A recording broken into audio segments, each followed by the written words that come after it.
वहीं लोकसभा चुनाव में निराशाजनक प्रदर्शन के बाद बीजेपी में मची उठापटक को थमने के लिए आरएसएस ने कमान संभाली। संघ ने न सिर्फ यूपी में कमान संभाली बल्कि विपक्ष के एजेंडे को फ्लॉप करने के लिए रणनीति बनाई है। विपक्ष के संविधान और आरक्षण के मुद्दे को धराशायी करने के लिए खुद जमीन पर उतरकर घर घर जाएगा और लोगों को समझाएगा कि विपक्ष किस तरह से संविधान और आरक्षण पर भ्रम फैला रहा। ये रिपोर्ट देखिए।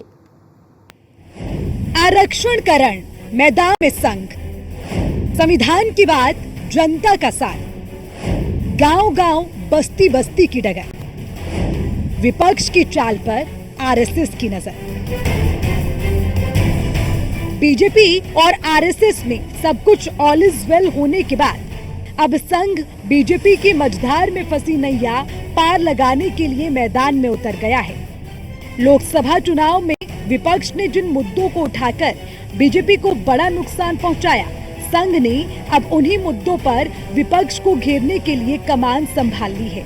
यानी आरक्षण और संविधान के मुद्दे पर पिछड़ों और दलितों को मनाने की जिम्मेदारी संघ उठाएगा। लोकसभा चुनाव में बीजेपी के खिलाफ बने एंटी रिजर्वेशन और संविधान बदलने के माहौल को पक्ष में करने के लिए गांव-गांव आयोजन करेगा।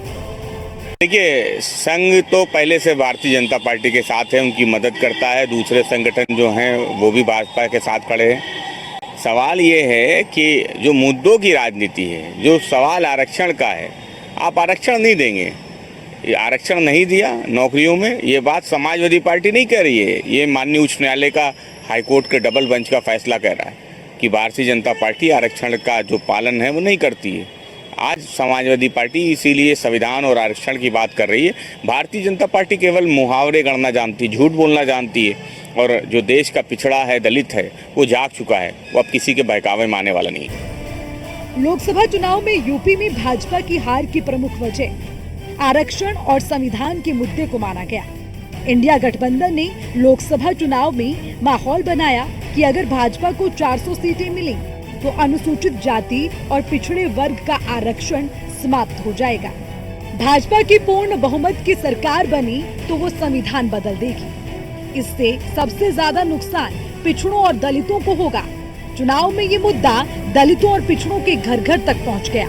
नतीजा यूपी, राजस्थान और पश्चिम बंगाल में बीजेपी को हार का सामना करना पड़ा।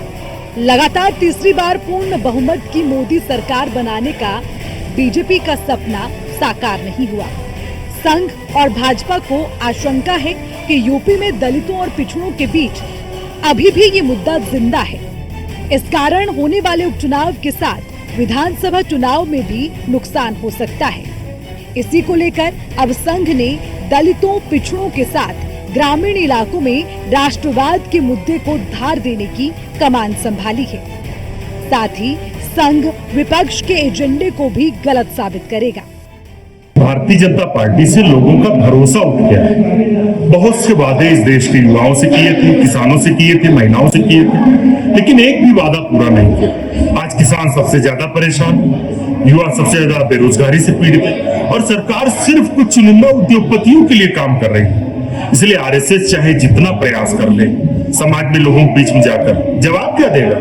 लोगों के सवाल है कि नौकरियां क्यों खत्म की, किसानों के कर्ज क्यों नहीं माफ हुए, बेरोजगारी महंगाई क्यों बढ़ रही है, दलितों पर अत्याचार क्यों बढ़ रहा है, संविधान क्यों समाप्त करने की कोशिश भारतीय जनता पार्टी कर रही है, उसके जवाब आरएसएस के पास कुछ नहीं है। इसलिए आरएसएस भी कुछ नहीं कर पाएगा। जनता के मन से बीजेपी और आरएसएस सब उतर चुके। लोकसभा चुनाव के दौरान बीजेपी आरएसएस में नाराजगी दिखी। आरएसएस के पदाधिकारी बीजेपी के टॉप नेताओं से नाराज थे। इसका असर यूपी में लोकसभा चुनाव में भी दिखा। उत्तर प्रदेश में बीजेपी 33 सीटों से आगे नहीं बढ़ पाई। चुनाव परिणाम में भाजपा की कमजोर स्थिति हुई।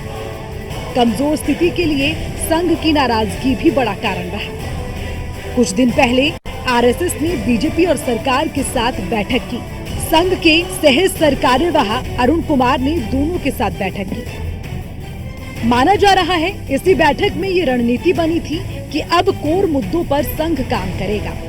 सरकार और भाजपा को संघ के रास्ते पर ही चलना है।